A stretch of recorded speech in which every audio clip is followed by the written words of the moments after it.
Je voulais faire avec toi une vidéo dégustation, je ne sais pas en combien de parties on la fera. Donc ce sont des sortes de gâteaux crêpes roulés comme ça que l'on retrouve du coup dans toutes les supérettes à la japonaise ou asiatique et que l'on peut retrouver aussi au Japon parce que ça vient directement du Japon. Donc là c'est du Boomkuchen. Donc on a milk et matcha. Ce qui me fait un peu peur c'est le milk. Milk et fraise. Donc les fraises, et on a au miel. Il y avait aussi le lait et caramel, lait et je sais plus trop quoi, je te mettrai à côté, sauf que c'est pas vraiment des parfums qui m'intéressent ou que je peux aimer.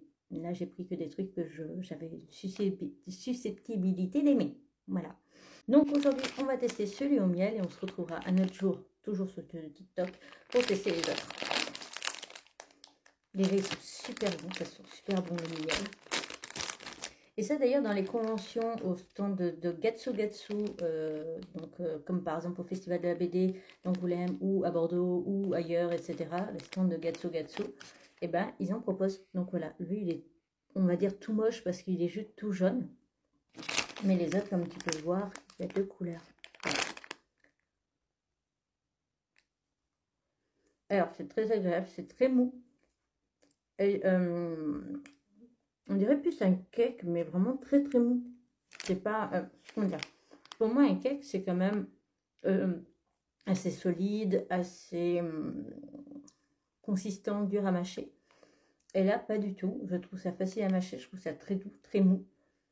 Mais une fois de plus, ce mou est positif dans ce que je dis. Je donnerais un 5 sur 5 pour celui-ci. Et le goût du miel est très agréable et très... Ben, il est très présent, mais il est très agréable et c'est très relaxant même. Je ne saurais pas expliquer, mais j'ai un gros coup de cœur là sur ça. J'adore. Alors pour ceux qui sont team café, thé, lait, machin, ça à tremper dedans, ça doit être une pépite. Mais je ne suis pas du tout de ce genre de personne-là qui boit des boissons chaudes. Et donc j'ai ramené les deux, le fraise milk et matcha milk. Donc on va tester ça ensemble. Je flemme de m'amuser à ouvrir ça à la façon simple. Ça sent fort. Alors après, je suis pas habituée du tout à tout ce qui est goût matcha, etc. J'étais d'ailleurs en train de dire il y a peu à ma meilleure amie que je n'avais jamais testé les dorayaki au matcha. Alors j'ai goûté à châtaigne et au goût normal. Donc voilà à quoi ça ressemble. Donc là, on a 3 couleurs d'ailleurs.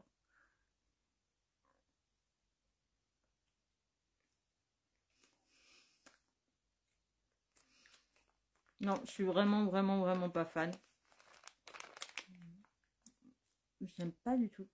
Alors, attends. On va essayer d'enlever juste la partie couleur brioche. Et je vais me concentrer sur cette partie-là. Non, je suis pas emballée. Alors déjà aussi, oui, j'ai dit beaucoup déjà. Mais c'est au goût milk. Et milk, je suis pas un fan de lait du tout. Donc honnêtement,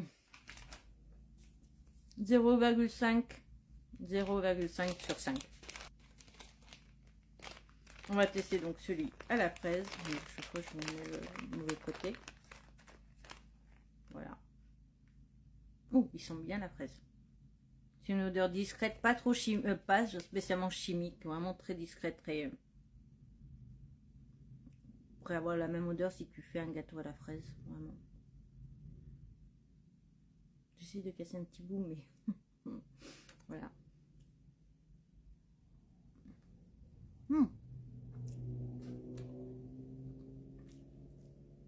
Vachement plus sympa, j'aime bien.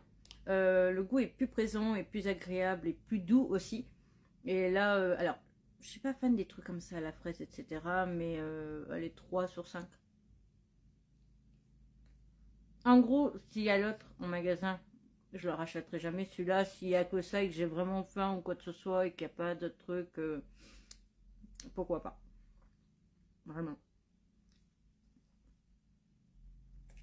Et je te retrouve bientôt pour d'autres vidéos dégustation parce que j'en ai fait plutôt pas mal du coup ces derniers temps et que j'ai jamais posté à cause des horaires et du fait que je voulais respecter les personnes qui faisaient le ramadan.